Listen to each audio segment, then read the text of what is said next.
So yesterday was the big game. Everyone was, hoping for Super Bowl 60.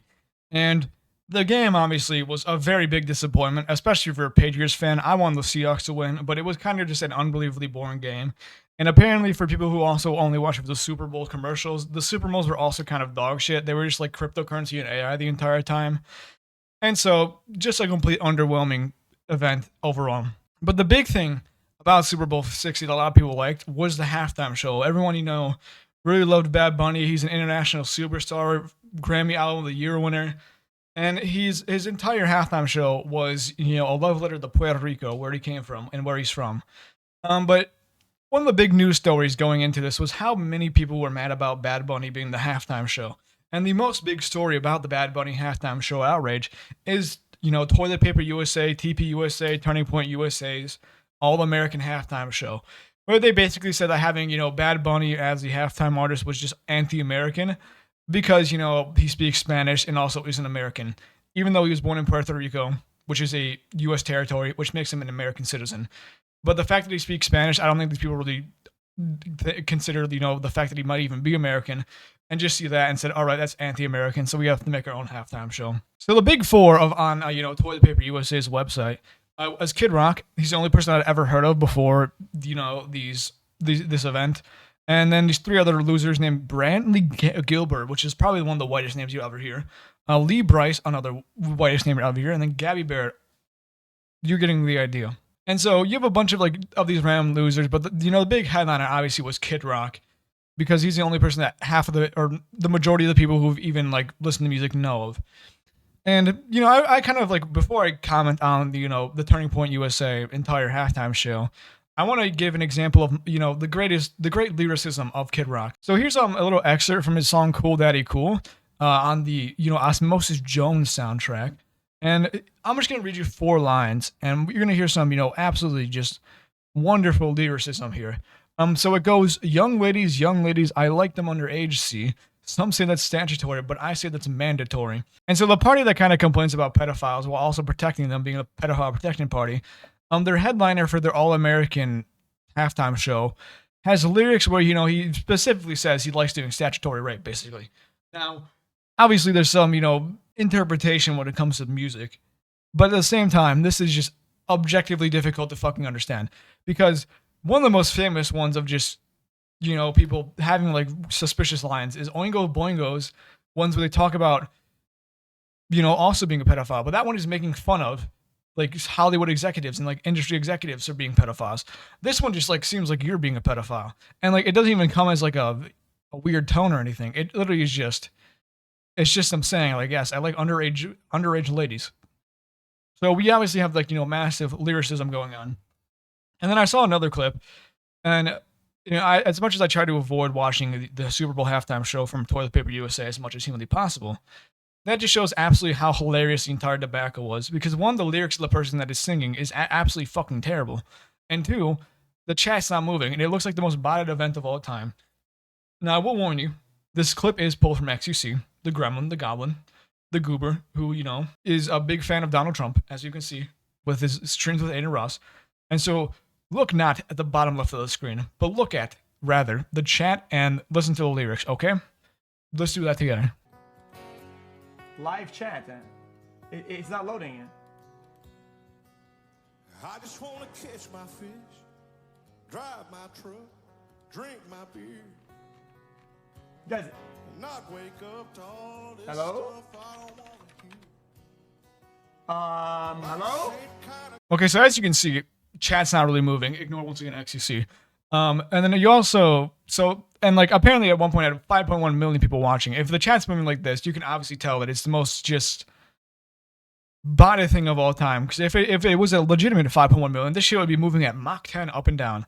And then also the tweet kind of, that I'm going to show also kind of reads off it. And this is how I found this video originally, of just what these spectacular lyrics were if you didn't hear them. So the lyrics are, I just want to catch my fish, drive my truck, drink my beer, not wake up to all the stuff I don't want to hear. One of probably the most just bare bones, easy to think of, stupid fucking dumb goober, I want to hit myself in the face with a baseball bat and listen to music type of music of all time. And a lot of people were, drawing parallels to someone would say a great author of our time, a great lyricist of our time, a great comedian of our time. And then there's Bo Burnham when he did a parody of country songs, and where it's just legitimately name the most redneck shit of all time, farmer shit of all time, and you have a country song. That is literally just what happened here. Like, it was a parody. It was a satire that Bo Burnham was doing, but it literally just happened here at the apparently epitome of music, the All American Halftime Show. And so this is another really funny part of this entire scenario is this little snippet of Kid Rock singing. And you're gonna see how it is possibly the most lip synced video of all time. So watch this.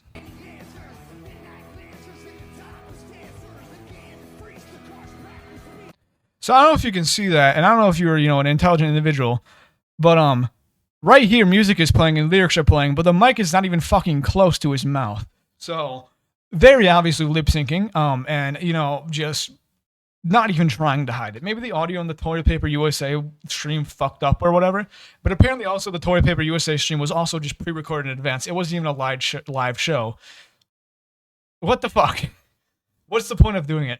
And, maybe they were trying to do a what In Living Color did in the first time that forced the NFL to get Michael Jackson to do the Super Bowl halftime show and make it good, which was trying to draw people away from the actual halftime show and make it so that, they watch an alternative version that, they think they would like.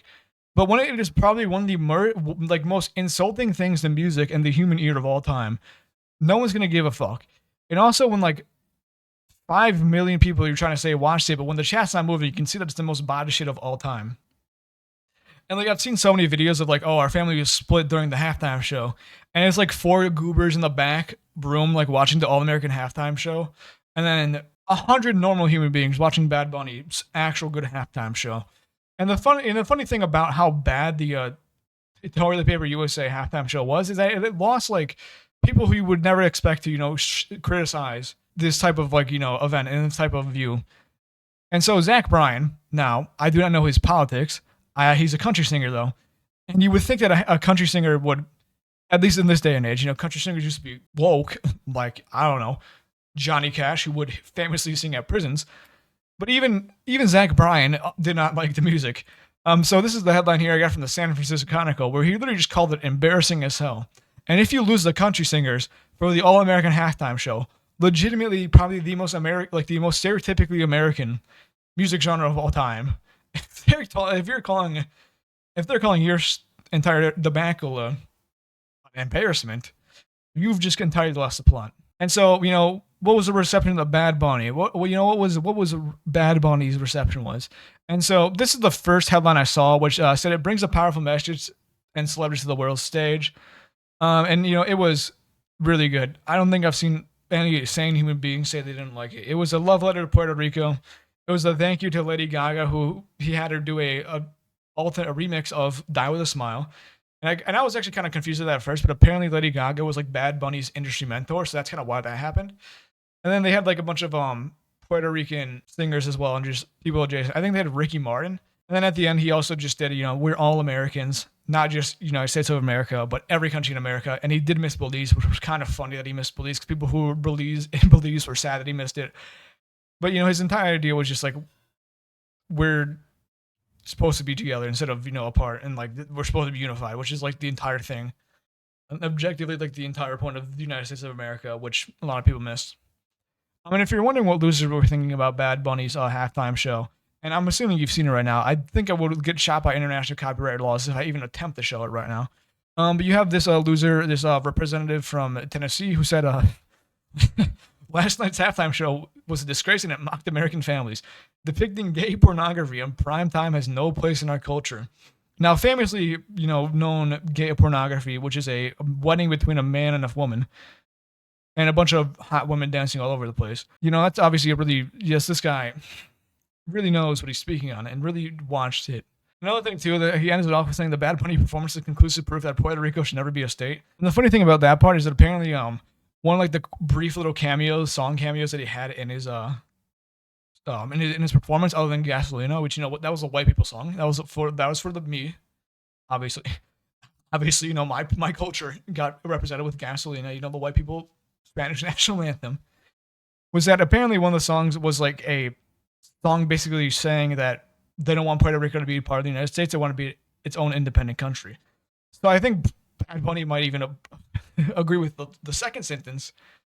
But the fact that he was saying that, like, oh, there's a bunch of gay porn on my screen, when you have eyes and looked at the entire performance, you can just see that that is wrong and stupid and dumb. This entire whole debacle and the outcomes of it were just not surprising in any capacity. If you had a thinking brain, you want a single-celled organism whose entire purpose is just to eat and then reproduce, you obviously would know that, once again, Bad Bunny's was better. I just kind of, wanted to talk about the most topical thing of all time right now. And that's all I got for today, so thank you for watching. Goodbye.